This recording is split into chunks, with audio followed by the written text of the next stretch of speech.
I wanted to share with you a fascinating podcast I had the pleasure of being a guest on recently. It's called All About Change, and it's devoted to stories of activism, change, and courage, individuals who have leveraged the hardship they've endured to better other people's lives. It's hosted by Jay Ruderman, a lifelong activist, and features guests such as NBA star Kevin Love, actor Gina Davis, and in their most recent episode, me. So if you're in need of a dose of hope and inspiration, I recommend you check out All About Change with Jay Ruderman, wherever you get your podcasts. I'm Jason Kander. And I'm Ravi Gupta. And this is Majority 54, the podcast for meaningful conversations that change minds, change votes, and win elections. Folks, you had opinions on last week's episode. We had Mark Zeno on. So for those who didn't hear it, we had Mark Zeno on. Mark is a conservative, but, not like totally entrenched guy, to the point where he is mostly a sports radio guy in Atlanta, but he also had a very brief, like 4-month career as a conservative talk radio guy, but it was deemed that he wasn't conservative enough, wasn't carrying the Trump water enough, so they fired him. So he's like a guy who considered voting for Biden, didn't, but considered voting for Biden in 2020. We had him on the show to discuss things last week, and, we were really, I think, Ravi, I think you feel this way too, we were trying to model how to have these conversations, and people had interesting reactions to that. What's interesting is we got a lot of people saying, all right, this is exactly the kind of conversation I want to hear. And then there were a lot of people who were like, I couldn't listen. So we want to engage with that and talk a little bit about why we had him on and how we think about those types of conversations. Now, let's start with Jonathan from North Carolina. He sent us a message saying he wasn't able to listen for the first 5 minutes because of the comment that Zeno made around Trump being the lesser of two evils. But Jonathan said he then did go back the next day and appreciated the conversation. And I think it's a starting point to say, look, like there's the decision to either stop the record when somebody says something we disagree with. There was this moment, there's another one we'll talk about in a second.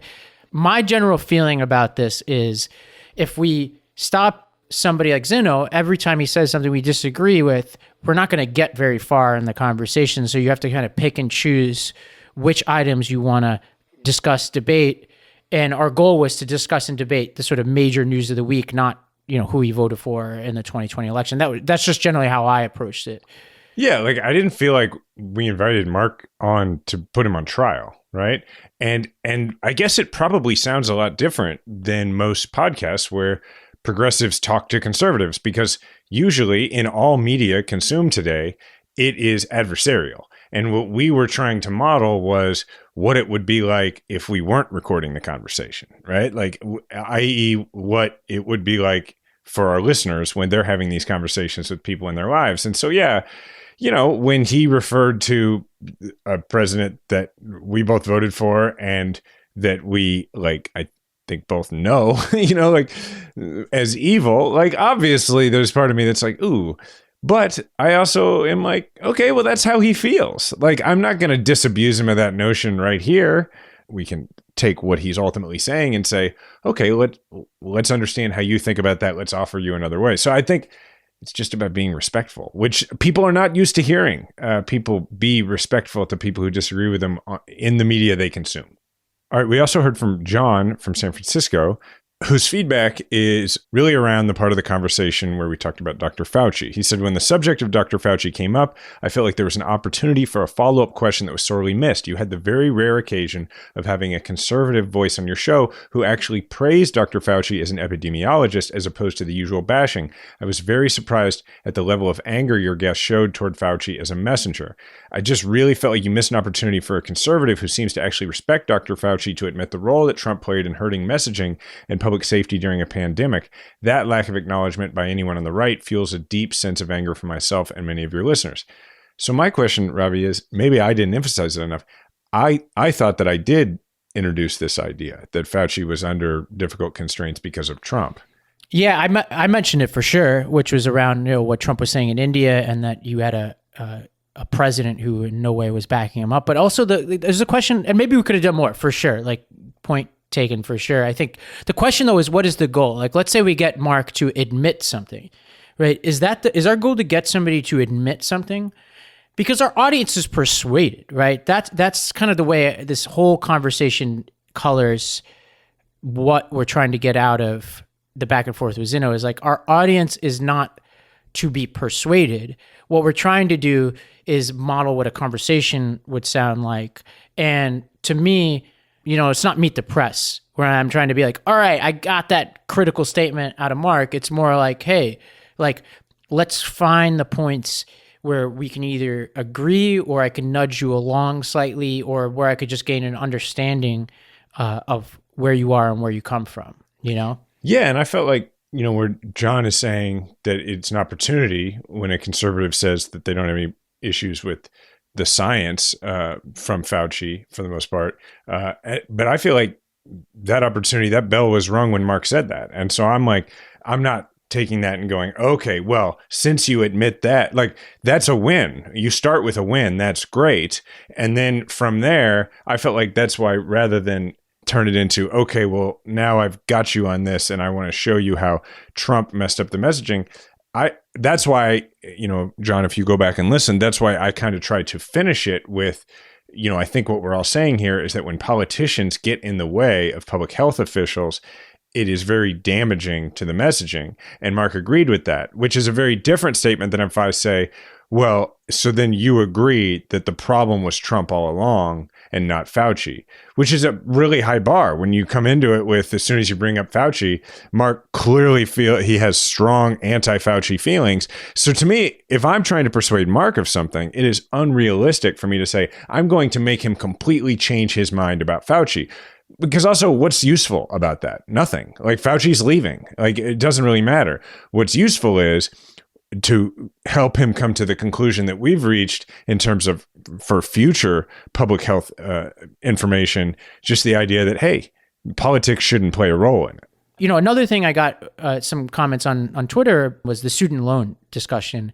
And I think, there was this period of time where I went through the different majors that exist across the country, like turf grass science, and I think bakery management at Kansas State University was one of them that somebody pointed out. I think we might have had actually somebody who majored in that tweet at me. And here's how I see the student loan thing. We've talked about it a few times on the podcast. There are certain majors that I think should exist that I don't think the government should be bailing out those loans. I would start with my own. I have a JD.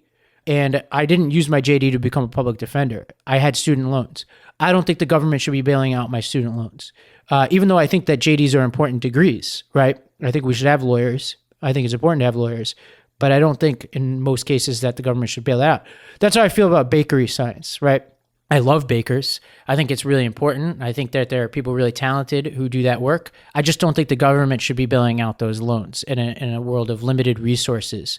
The government is not bailing those out in the future, at least according to Biden's plans. So, there's some people in our audience who might disagree with that, but I just wanted to state like my philosophy there. It's not to say that these people aren't important to society, but just that this particular relief mechanism I don't think should apply.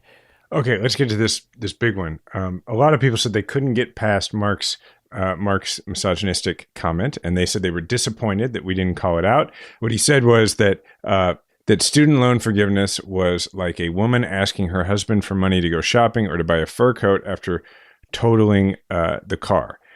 I just thought it was so silly. I just thought like everyone's going to hear that, and that's not going to be good for Mark. And I just felt like I didn't need to pile on. So I've heard from a few people in my life on this one, and I would say nobody appreciated the comment. I think different people had different reactions to it. Some of our listeners sent me messages that were kind of self-deprecating about it. Some people were like, look, I love this show, but if I hear too many of these types of things, it make it hard to listen to. So I take this very seriously. I think of this comment, and maybe I shouldn't. I thought of it at the time the way I thought of the comment about Biden and Trump, which is if I stop the record here and talk about this comment, it could derail the entire conversation around the issues that we're talking about. But I think on reflection, the difference is you and I are dudes talking to another dude. So when he's talking about people that are not represented in the conversation, it's different than two Biden supporters talking to a Trump voter because we are representing Biden supporters. So I do reflect on that, and I think we have a ton of female listeners. So I don't want to criticize Mark in his absence. I think the time would have been what I should have done was stop it right then and there. And so for our listeners, I just want to know I hear you on that, and I do think that's different than the Trump comment. And, I don't want to stop if we're going to have more of these conversations with Trump people, I do want to set the expectation that there are going to be a lot of pitches we're going to let go by, right? For sure. But I think if we're prioritizing when to stop the record or not, I think whenever there's somebody not represented in a conversation that is the subject of some kind of joke or comment, those are the ones that we should prioritize addressing. So that's kind of my takeaway from that. And I hear our listeners on that. Thank you to everybody who wrote in or who left voicemails or whatever about the conversation with Mark. The majority of you, it seemed like, said that, even though there were parts of it that bothered you, that you found it to be a useful exercise. And we enjoyed it as a useful exercise, and it's the kind of thing that we would like to do more of. So hopefully you all agree, and you'll look forward to listening to more episodes like that, whether it's with Mark or somebody else who doesn't hold the same views as us, but is interested in having a conversation that we can then model for listeners. All right. With that said, we have two guests with us today that we're very excited to bring into the conversation. We're joined by Sarah, Stewart, Holland, and Beth Silver, who are the co-hosts of the podcast Pantsuit Politics. Both of us have guested on that podcast before and have listened to that podcast. It's a outstanding podcast, so we're excited for you to meet them. The New York Times has called Pantsuit Politics a compelling and thoughtful listen, and it was named one of Apple Podcasts' best podcasts of 2021. So you really should be listening to them if you're not already. With that, Sarah and Beth, thank you for joining us. Thanks for having us. Yes, thanks. It's great to be here. All right. Well, before we started recording, Sarah, you pointed out that there's some stuff that just happened. I mean, we're recording, what is this? This is Wednesday, 11 a.m. Central, and there's some stuff that just happened, and you were like, we're going to talk about this, right? So why don't you lead us into that? I mean, it is delicious. This is the DOJ's filing in response to the Trump team's request for a special master with regards to the Mar-a-Lago search. And it's, how Merrick Garland had that press conference and just in the coolest, calmest way was like, I'll call your bluff. This is like the legal filing equivalent of that. Only a little more fun, a little more jazzy, I think, personally. It is it definitely contains the picture that's everywhere of literally just in these files with the biggest text possible, top secret, confidential, laid out on the ground next to a box of framed magazine covers. Just they come in real hot. They're like, would you like a photo? We had a conversation where Beth was like, I think he was being careless, which is, it felt like where we were in time. And I felt like this filing was the DOJ showing up and saying, we have passed careless.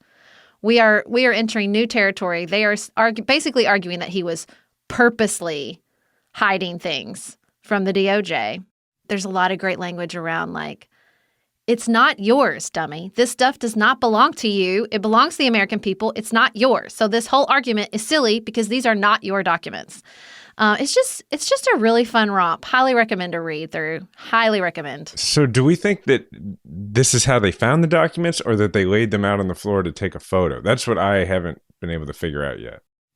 I'm not sure either. I think this is such an illustration, though, of how Trump's legal team always tease up the best opportunity for the Justice Department to dunk on them, because they filed this motion to have a special master appointed in front of a different judge than the judge who authorized the warrant.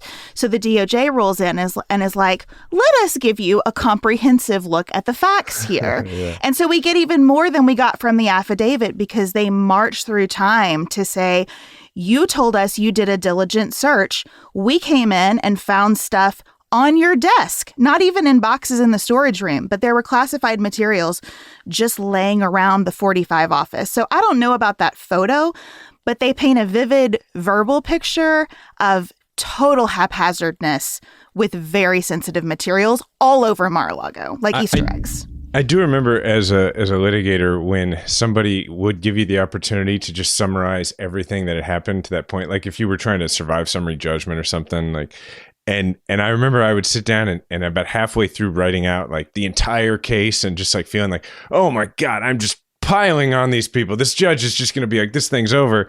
And then you get done and you realize you just wrote 30 pages and the judge is busy and they're going to breeze through the main points. But in this case, they got to do all that. Yeah, they're going to read every word. Yeah, everybody is going to read every unredacted part of this. That'd be a rare lawyer exciting moment.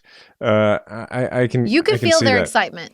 Well, because they even got to do lawyery things, like say that the request for the special master wasn't timely, that they waited too long to ask. And then they cite the fact that Michael Cohen asked the same day as a search of his stuff for a special master. They're like, even Michael Cohen's a better lawyer than you guys. It's just, it is a real fun read for lawyers, for sure. Does any of this matter politically? That's what Ravi and I have been trying to sort out.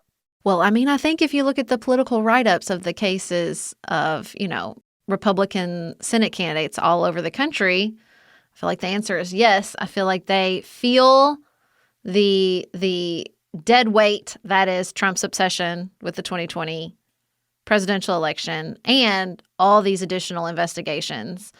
And you can just feel them kind of, I always think about that, what they teach lifeguards, right? Like how to, or as a normal person, right? You're not supposed to try to save a drowning person because they'll just drown you too. This feels like what's happening right now. He is drowning. They cannot learn the lesson that he is just going to take you down with them.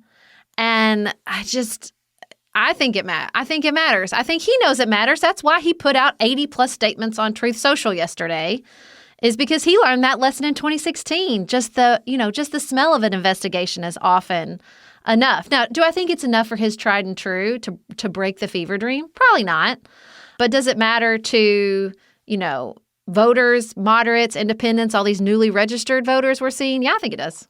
Well, one of the things I was wondering is, their move seems to be to put it on the Democrats and be like, because, I agree. Like, people are like, hey, we want to move on from 2020. Politically, that's how people feel. And so it seems like his team and Republican Senate and congressional candidates are going like, yeah, that's why it's so messed up that the Biden Justice Department is still on this and is harassing this guy. We all want to move on. So that's what I can't figure out, is whether that's effective. Ravi, where are you right now? You're talking to like real human beings. Yeah, I'm on the road this week. I'm in Allentown right now. And I actually, interesting you should say about like how his tried and true view all of this. I had dinner last night with 2 GOP activists, and I just came from the Lehigh County Republican Party office where I spent an hour with the Republican Party chair for Lehigh County. And shout out to him for sitting down with me for an hour.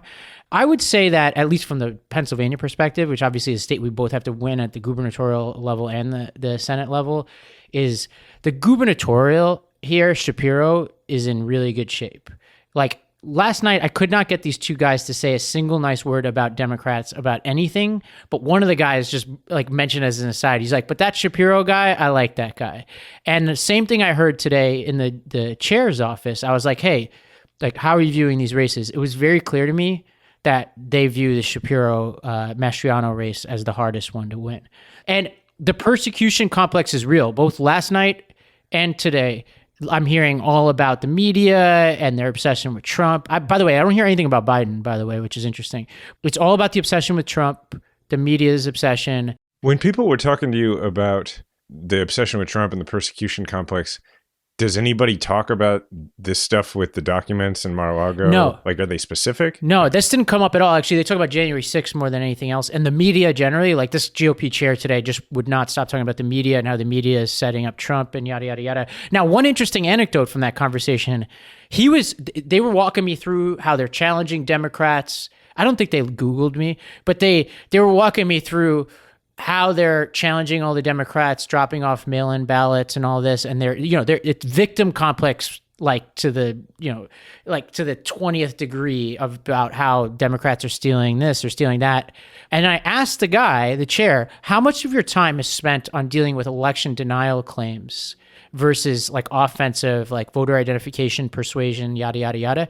He said 40% of his time, I got him on audio saying this, 40% of his time is spent just fielding complaints from people about election denialism. And I'm like, that's what I wanted to hear. It's like, we've been through this before. Like, I'm not saying this means we're going to win or anything like that, but they're not spending their time productively. And he knew it too. He's kind of a reasonable guy outside of his like theories around Trump and all that. Like from a strictly nuts and bolts electioneering perspective, he knew he was in trouble. If he knows that, then why would they let Mastriano get as far as he's got? Like, I don't understand. Yep. Reasonable people in the party infrastructure not trying to get ahead of these primaries to say, whoa, we don't want to be spending 40% of our time on this. And you only got the nomination because that's what you spend all your time on. Like, I just don't. I had a good conversation with this guy about this. Actually, both nights. Like, there's a lot of breakaway, not a lot. There is a significant breakaway group called Republicans for Shapiro by this guy, Charlie Dent, who's like a prominent Republican in the state. And basically what happened was Mastriano's primary was so heated that a lot of his opponents still have bad blood, which is what we hope for in Ohio too with Vance, obviously. And it is real here. This guy on the record, on audio, told me, hey, it's still an obstacle. There are still a lot of Republicans who have hard feelings about that primary. So needless to say, I'm excited. I'm like true, Jason, when you pick him up from school and something exciting happened. That's what I am right now. That's why I'm talking so much about this. Like, there's some stuff I really like to hear. I wouldn't say I'm jazzed about the Fetterman dynamic right now, but I feel really good about the gubernatorial right now based on what I'm hearing. Well, and I feel good that they're not talking about Biden, because what I don't want is this energy of like Biden is going after Trump and this is really motivated by Biden. So if they're not talking about him, I mean, fine. That's fine with me. And I think, look, this stuff is early. This stuff is, if you're a person who pays attention, you can see where this is going. Do I think it's bubbled up for the majority of Americans? No. Do I hope it'll bubble up around the late October? Perhaps. But I don't know if that's going to happen or not. I'm very, I'm very Liz Cheney about this. This is about the rule of law, and how it plays out is how it plays out. Because to me, that is really important. And I think, propping back up the rule of law is good politics, whether it might not be good politics this year, but it's good politics down the road.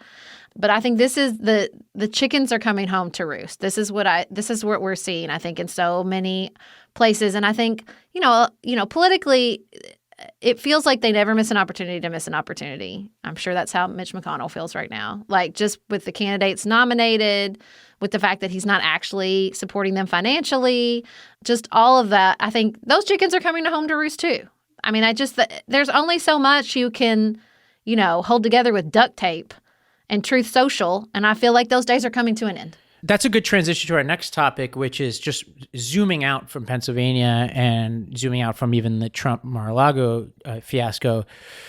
The trends nationally are interesting. Post-Dobbs, we're seeing a different midterm election. So 538 had a write-up after last week's results in the New York special elections to say special election performance is predictive.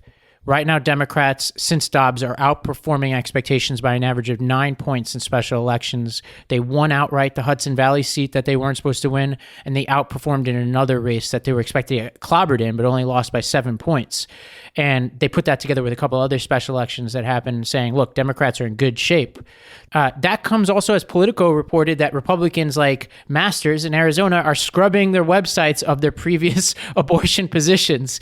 We're on the advance. They're on the defensive. Jason, if you remember, we talked about this in the head of 2020. This is really important. How do you all feel about this right now? What are you seeing out there? I think the scrubbing of the website, especially in Arizona, is really fascinating. Mm-hmm. Arizona is where I have the most anxiety going into the midterm elections. I am very nervous about Carrie Lake and the fact that she's been a TV presence. And so a lot of people just have a softer image of her than who she wants to be as the governor. That makes me extremely nervous. So to know that something is happening to make the Masters team say, oh, our voters might be a little more moderate than we think they are, gives me a little bit of a boost. I don't know if it carries the day, but it feels good to me that as this issue has become more real and less theoretical. I'm always stuck in this in-between where I feel like everything has changed in American politics and nothing has changed in American politics. Like, it feels like I'm always balancing these two sort of trends where it does feel like, well, the Republican Party has certainly changed. And also the reality of course, that's not going to, what you do in a primary is not going to work in a general is still true, right? Like, and that's still true. And they are proving that. The fact that they're walking all this back and are like, oh, wait. And it's even more obvious because their primaries have gotten so extreme. Like, you see this sort of more extreme example of the walking back. I feel good about the cancellation of TV buys. I feel good about a lot of things. I feel good about this spike in voter registration among women post-Dobbs. All those things feel really great to me. It also just feels like sort of the economic trends are going to be well-timed. Like you said, when you see them behaving in a defensive manner, it's hard not to be excited about it. Yeah, what fascinates me about it is like, there's no question that it's a good thing that they're not talking about Biden, right? Because what are we in? We're in a midterm election, and traditionally you don't do well in midterms if you're the party that has the White House, because, you know, they make it a choice about that, about the person in the White House and the party that they represent. And if they're not in a position to do that right now, it's because of one of two things, probably a little bit of both. It's because of, the fact that Trump still dominates the news cycle, which is why they're complaining about that to you, Ravi. So it's almost like it's becoming a referendum on him as much as it is on the actual President Biden. And then the other thing, and I think this is newer, I think this is over the last 2 to 3 weeks, I think even if, we've seen where the approval numbers have gotten better for President Biden, and, you don't know if that's going to last, but either way, it does represent a momentum. And so just the fact that we're in a position where what are we, 2 months, we're like 9 weeks out or something like that. I don't know. And they're not just every day Biden this, Biden that. Like, everybody made fun of the fact that Oz made a whole video about how groceries were expensive under Biden, and people like it became about crudité. Like, so my point is that so that's definitely a positive. And what I think is interesting, Sarah, to your point about it feels like everything's changed, but maybe it hasn't. Even with things, whether they've changed or not, like, it was pretty clear to me that people like Vance in Ohio and Masters in Arizona were like Peter Thiel guys who had decided, look, we're going to do it's far right, but it's also new right, like new, scary, authoritarian right. We're going to do this way, this philosophy, this sort of nihilistic philosophy.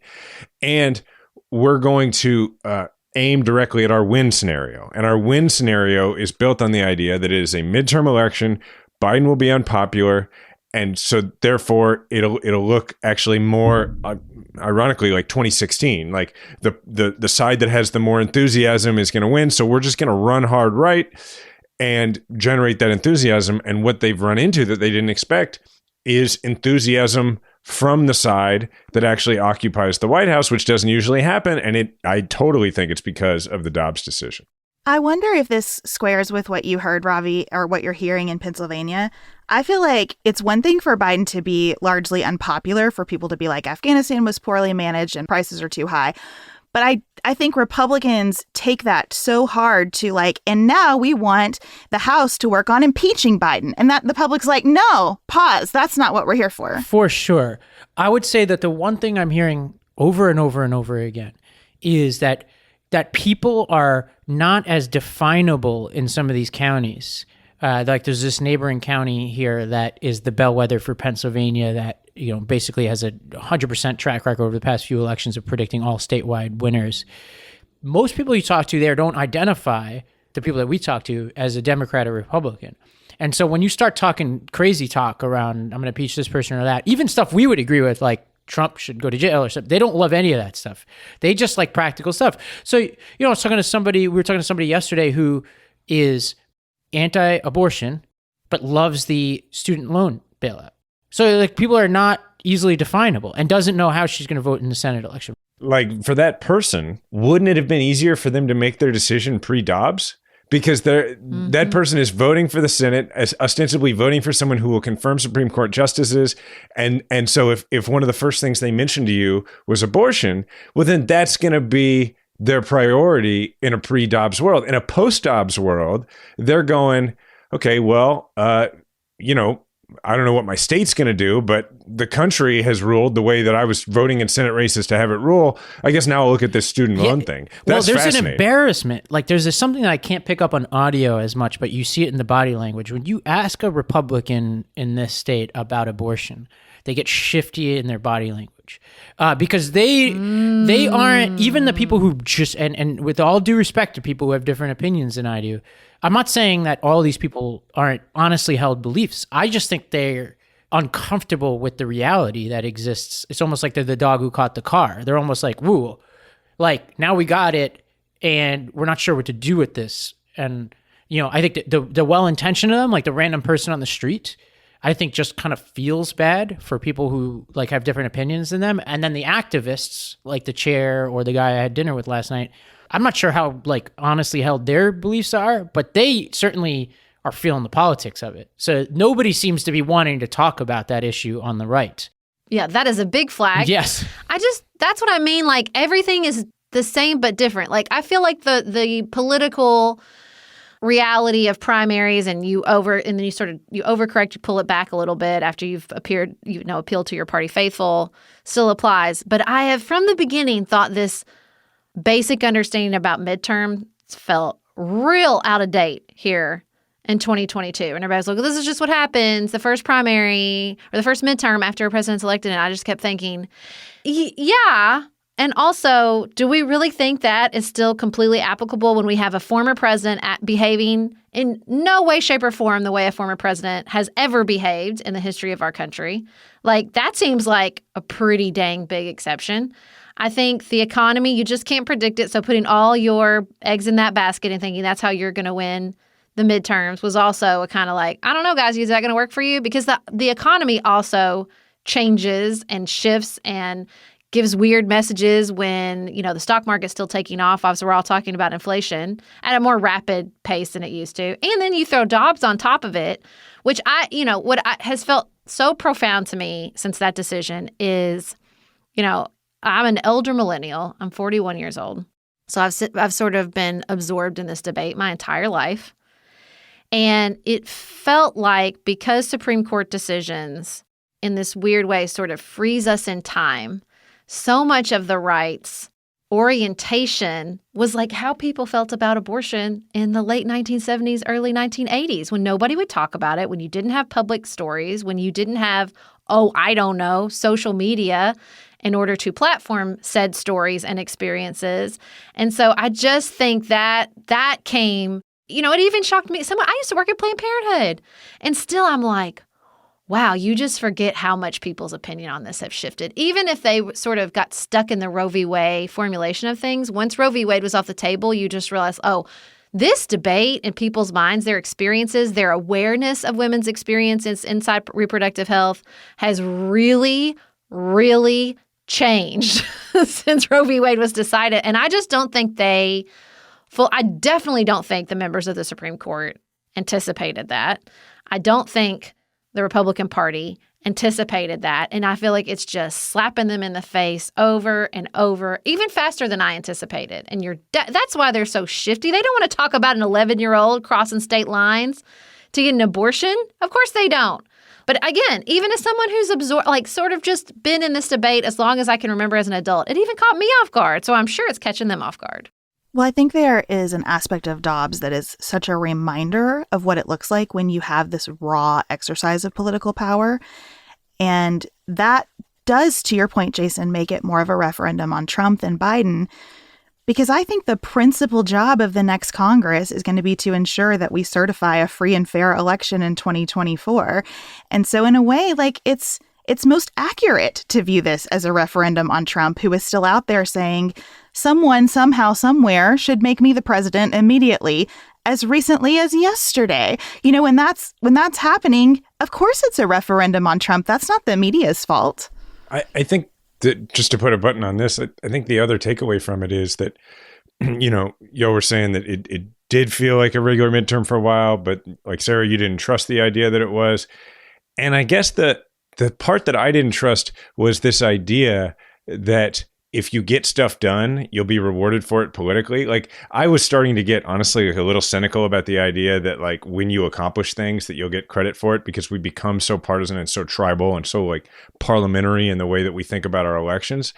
But, the last few weeks, I don't know if it sticks, but the last few weeks indicate that when you get stuff done, people are like, yeah, good job. I kind of like that stuff. Might keep you around. And then the other side of it, Dobbs, is when you do stuff people don't like, they're like, no, we don't like that. We're not going to reward you for that. And, it's refreshing to think that you can pass an Inflation Reduction Act. You can do something big on student loans, and people go, yeah, he's doing some stuff. I approve. Yeah, there's this saying, you don't want to peak too early. I think with Biden, maybe he cratered just early enough for us, hopefully. Yeah. That's right. If you've been listening to this show for a while, you probably have heard us talk about our Helix mattresses, which we're obsessed with. And you've also heard us talk about the fact that Helix has left the bedroom and has entered the living room with Allform. There's a few things that make an Allform sofa really cool. The sofas are designed to be flexible and adaptable, so it's a sofa that can grow with the way you live. The Allform collection has got everything from armchairs and love seats to an 8-seat sectional, so you can find the perfect piece for any space. They're shipped directly to your door. The Allform sofa that is in our house, which is just off the spot where True eats breakfast, is so alluring to him that in the morning he'll get halfway through his breakfast before school, and then you look over and he's walked away from his breakfast and he's laid down on that sofa. And we have to remind him that we really don't need to take breaks midway through our breakfast. We can just continue eating our breakfast. And he's like, well, can I eat it over here? And we're like, no, please don't eat it on the Allform sofa. We really like the Allform sofa. You too can have this sort of adorable exchange with your child if you get an Allform sofa. Allform is offering 20% off all orders for our listeners at allform.com/majority54. So that's allform.com/majority54. Step up your sofa game today. And now a word from our sponsor, BetterHelp. Look, if you haven't had therapy, or even if you had and you're thinking about maybe I should talk to somebody, it's generally hard to know when you should talk to somebody, because in order to know that you should talk to somebody, you have to at least sort of have figured out what's going on with you. Usually we make the mistake of feeling like I have to have figured out what's bothering me before I go work it out with a therapist. You don't necessarily have to have figured that out. They'll help you figure that out. And even if you've never been to a therapist before, BetterHelp is a great way to do it, especially if that's the case, because especially if you're thinking about giving therapy a try, that's why it's a great option for you. It's convenient, it's accessible, it's affordable, it's entirely online. You get matched with a therapist after filling out a brief survey, and then you can switch therapists anytime, which is important, right? If it's not working for you, then make a change, and they're there to make sure you can do that. So when you want to be a better problem solver, therapy can help get you there. Visit betterhelp.com/M54 today to get 10% off your first month. That's betterhelp.com/M54. Let's talk about something wildly different. Now, Beth, Sarah, I don't take you two as Rogan listeners. Well, earlier when you were talking about nihilistic takes, I was like, there's your transition. Don't miss it. There's your transition to Joe Rogan and Mark Zuckerberg. So I've now listened to the 2.5-hour interview so that you don't have to. But I did, though. you did? I did my homework. Beth. I'm ready. All right, I did Beth, not. So you and I, So I appreciate you and I can it. educate them. So I read the little transcripts you wrote, Ravi. great. Thank Well, you. Yeah. This is an interview that Zuckerberg did on the Rogan show. Rogan generally takes a lot of time to talk to people. And so I think we learned a lot in this interview. I would say, even if you don't like Rogan and you don't like Zuckerberg, you might want to listen to this interview because you learn a lot about a couple of really important things in American society. One is, Facebook, Instagram. Most of us use these tools. Just where are they heading? Two is debates around the algorithms that we all interact with every day. And then third is this debate around the Hunter Biden laptop, which is taking over the right. I've actually heard it since I've been here. I've heard it multiple times about this very appearance. I'll start though, and Beth, you can help fill in some of the color on this. The first hour of this interview wasn't about any of the politics. It was about this move that Facebook is making towards virtual reality. And I think this is worth talking about because they were getting into this philosophical debate about what is real and what is not. Rogan was like, I kind of want to live in the real world. And then Zuckerberg is like, well, what is real? The digital world is real. One of the thought experiments that I like to do is thinking about how few of the things that we physically have in the world actually need to be physical. Obviously things like chairs need to be physical, right? You're not going to be sitting on a hologram. Food needs to be physical. But most entertainment type stuff, not just cards, but games, most media, TVs in the future probably won't need to actually be physical things. It'll just be like an app, we'll just have an app there on your wall, and it's like snap your fingers, get the hologram there for the TV, and we can have our glasses and watch whatever you want. How do we feel about this world like this? If you've seen WALL-E, are we going to be like the sort of the WALL-E human strapped in a chair just in this metaverse at some point? And are we excited about that future? I thought it was fascinating how Zuckerberg was trying to both say that the digital world is real by turning it into this idea that physicality is really important and we can experience physicality digitally. They had this extended back and forth about jujitsu and MMA that I thought was actually illuminating. These are words I never thought I would put together. Hold on, this is a fire drill. Oh, no. You guys keep going. Beth, you can educate them on what's going on. Let's just leave this in. Ravi, stop, drop, and roll. Whatever you got to do. Did it stop? Okay, I'm gonna exit. I'll be back as soon as they let me back in. But you, Beth, you can educate them on the rest of this, and I'll be back. Okay. What the heck? This is the first one for us as a podcaster. Did he mute? First fire drill for us as well. Okay. Yeah. MMA. Yeah. What Zuckerberg was saying is that jiu-jitsu is very important to him because of the physical experience of it. And what he wants is to be able to recreate that experience digitally, more resistance when you're using a digital device to simulate that experience. And so, Rogan was kind of like, are we going to the Matrix then, where everything is a simulation?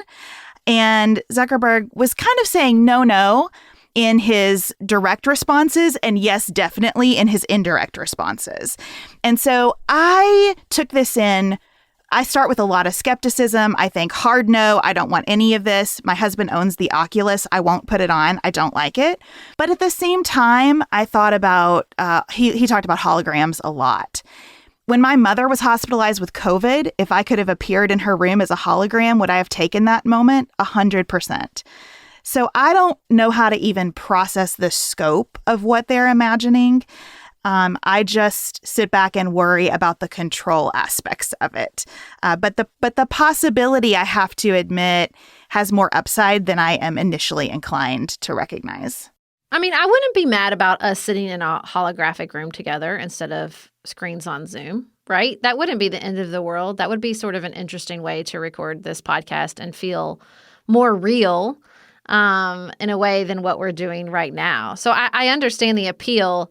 I just think it's bold when you have a growing and terrifying teen mental health crisis. Really, like, easy to point to as, a fallout from an increasingly online generation. I think that our brains don't evolve quite as quickly as Mark Zuckerberg wants to believe that they do, and that we still require a lot of physicality. It's just interesting that he's pushing this at the same moment. The Body Keeps the Score is like on the bestseller list for the 50th, 100th week in a row, right? Like, we're obviously having this conversation at the same time as we're dealing with physical burnout and mental health crises and the physicality of trauma and the physicality of recovering from trauma. And he's like, no, we're going to go online. And I just want to be like, are you participating or even taking in both of these conversations? Because they seem in direct conflict with one another. Well, yeah. And that's where he's been the whole time, right? He's been one of the people pushing society in this direction because that's been his vision, and that's where he's made his money quite literally and built something from it that's changed the world.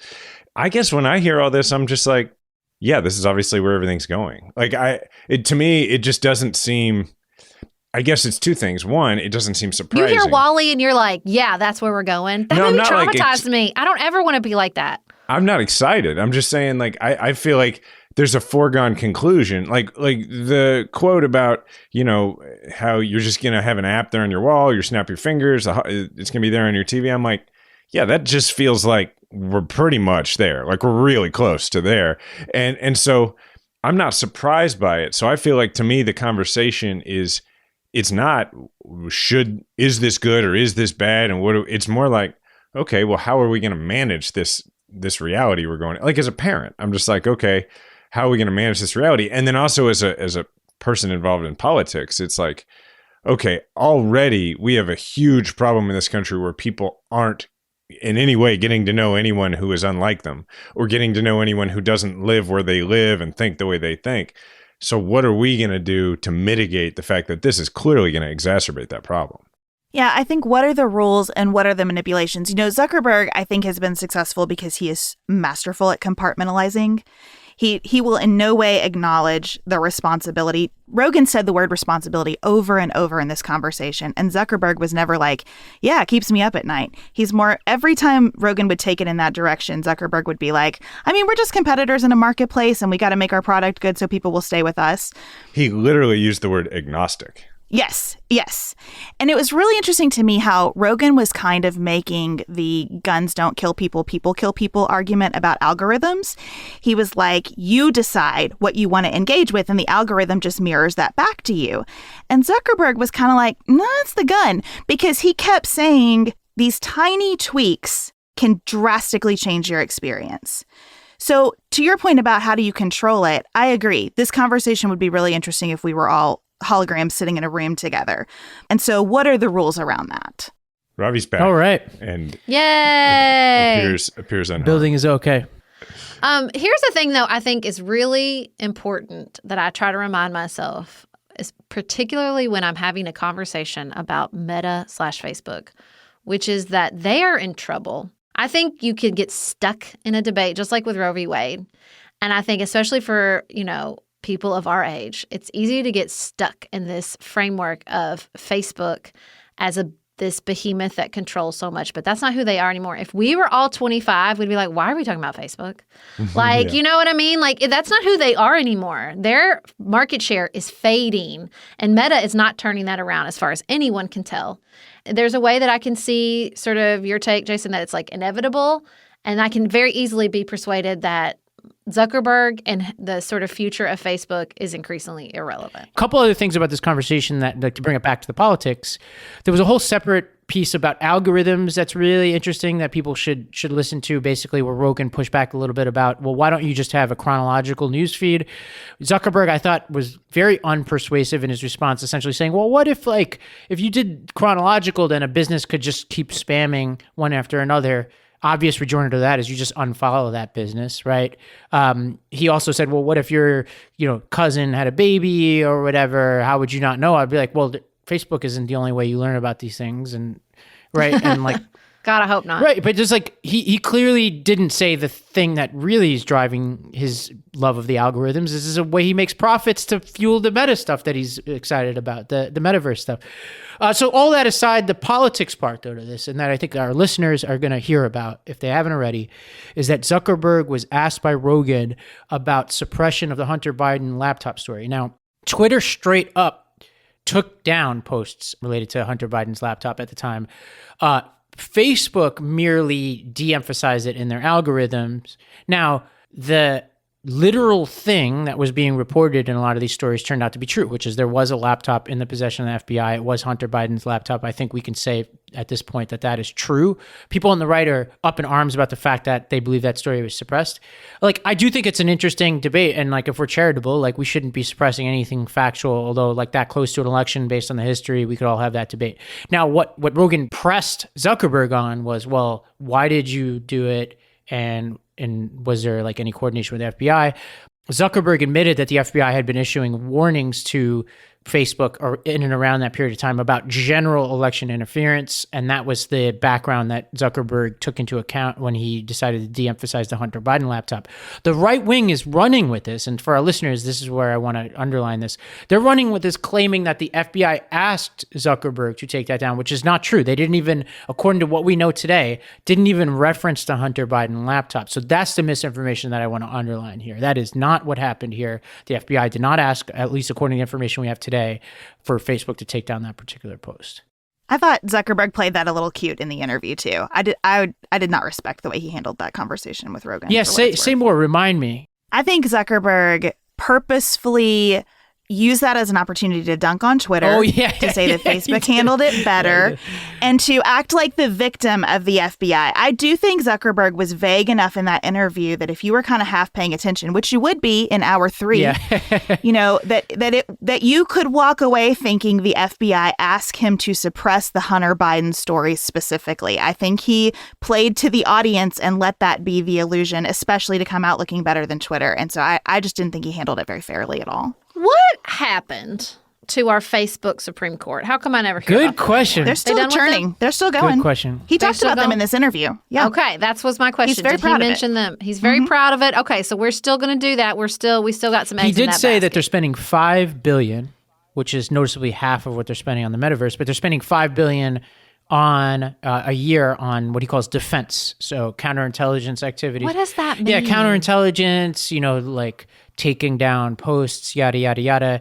And he talks about the trade-offs. Trying to prevent genocide and civil war fueled by Facebook posts. That would be good. That'd be a top priority. There's a part of me that's left to, and because part of what he talks about, and this is where you take out the lack of trust a lot of us have in Zuckerberg, and you could just say this is a tough situation to create algorithms to take down content versus having human beings taking down content which have their own human faults and flaws.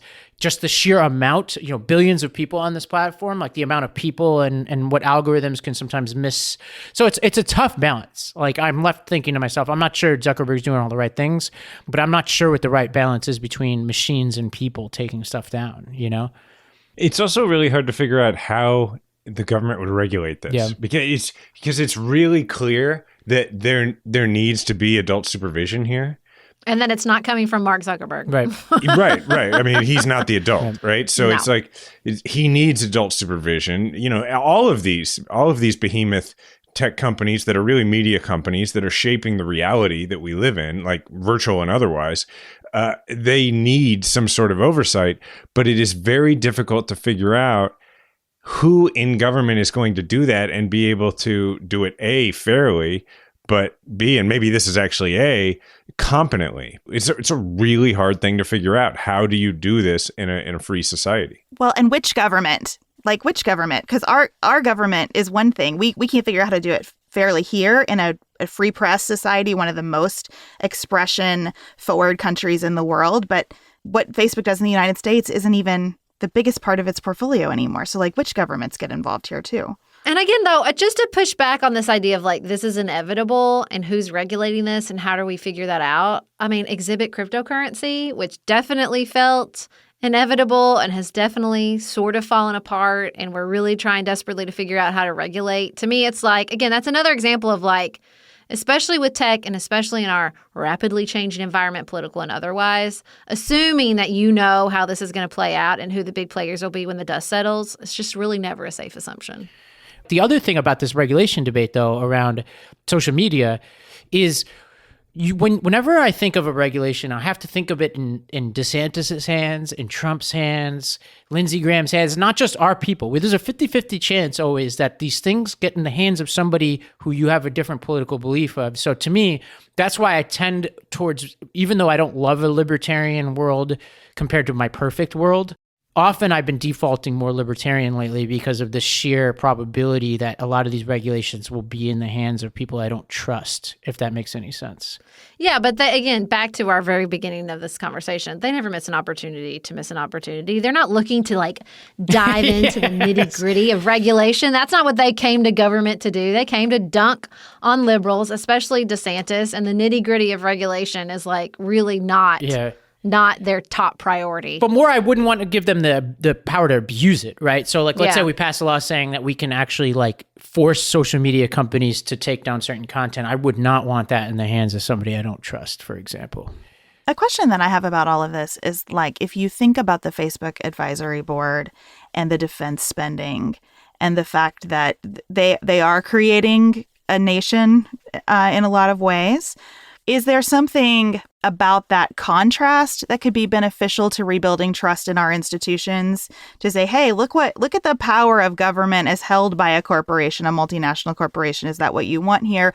Or is there something more transparent about that Facebook advisory board being a Supreme Court that at the end of the day is accountable to someone who's accountable to shareholders? I don't know. I'm just interested. It's interesting you should say that. One of Mark Zuckerberg's favorite books is this book called The End of Power by this guy, Moses Naim, which is all about what you're talking about. Zuckerberg talked about this years ago, which is about how nation states matter less and all these other actors matter more. That's his vision. That's his dream. And he's basically there now. He's creating his own little fiefdom, Defense Department, Supreme Court, But again, even corporate nations or nation states need new citizens and he doesn't have those. So I don't know. I don't know. Well, but he's trying to gain them by going into other areas, right? That's the idea is take all this money, make Facebook make Meta or whatever, make Facebook a loss leader in order to create this virtual world. I mean, it's Apple pre-iPhone. Well, there's this guy, Noah Yuval Harari, who wrote this book, Sapiens and Homo Deus and all these, and his theory is citizens aren't going to be needed anymore. And these new powerful entities, whether they're countries or not, like in the world of AI and other digital technologies, you don't need the Taylorist sort of factory worker that used to upend nation states back in the day. Those people are irrelevant. Instead of being exploited, which was the last turn of the century, the 1800s to the 1900s, the big debate was around exploitation. Now it's going to be around relevance, where instead of exploiting the population, they just don't need them at all, right? And so that's what some of these entities, both countries and these big corporations, they don't even need to deal with the people the way that other mega successful corporations would, like a Ford Motors did back in the day. And that's an even scarier world in some ways, Yeah, this conversation took a turn. Yeah, you got us on the right day. Well, Woo! So in our grab and or, I'll have more to say about this next week, but for listeners who've been longtime listeners know this, I used to run a network of schools in Jackson, Mississippi and Nashville, Tennessee. We've been dealing with a water crisis for a long time, all the way back when I was there. We were handing out bottled water at various points, but it certainly hasn't gotten a lot of attention until this week. And this week, there's just a series of catastrophic events I won't go into. Biden just declared a state of emergency. And I'm going down there just to, our schools are shut down to help out, but also do some reporting. People should get involved and donate. I'm going to tweet out after this just a series of different ways to donate. There's some ways you can donate directly to the students and educators on the ground that I know that are working on this, but also I'll give you something that's more general to get involved because it's a real crisis on the ground down there. I'm so glad that you mentioned that, Ravi. We've been hearing from listeners who are in Jackson who are, saying, I don't have clean water yet. We're trying to get bottled water. It's such a weird thing to see that flooding has caused a lack of water, to think about this place that simultaneously has too much and too little water at the same time. And I've been struck in the past few weeks at how when I just go through my morning news ritual, so many stories are about water. And so I think getting involved here is really important, both to immediately help people in Jackson and also to just educate ourselves about what future water events are going to require of us. All right, this has been awesome. I feel like Pantsuit Politics is sort of like our sister podcast because you tackle such similar stuff and in such a similar way. So I'm really glad because you all have been nice enough to expose us to your audience. Expose your audience to us. I don't really know. Maybe there shouldn't be exposing. You've been nice enough to allow us keep your clothes on, everybody. Guest on your show. Yeah, to guest on your show, and so it's really nice to be able to have you on ours. So let's take this opportunity. Tell people where they can listen to you, where they can read your book, where they can find you on social, all that stuff. You can listen to our podcast wherever you listen to podcasts. We have new episodes on Tuesdays and Fridays, and we would love to invite your audience to listen along with us. You can find us on Instagram. That's our most active social media channel. And we have 2 books, I Think You're Wrong, But I'm Listening, A Guide to Grace-Filled Political Conversations, and Now What? How to Move Forward When We're Divided About basically everything. And you can find those wherever you find books. All right. Thank you both so much for doing this. Thank you. Thank you. All right, thank you again to Sarah and Beth for joining us. You can reach us about this episode or whatever's on your mind at 508-687-2589, 508-687-2589. You can email us at m54@wondermedianetwork.com. That's m54@wondermedianetwork.com. As always, I'm at Jason Kander on Instagram and Twitter. Ravi is at Ravi M. Gupta on Twitter and Instagram. And you can follow Pantsuit Politics at Pantsuit Politic, no S there at the end, on Twitter, and our show is at Majority 54 on Twitter. Remember, we all have a platform. Make sure to use yours today. Majority 54 is a Wonder Media Network production. It's produced by Grace Lynch, Edie Allard, and Adesowa Agmanile. Theme music provided by Kemet Coleman, and special thanks to Diana Kander.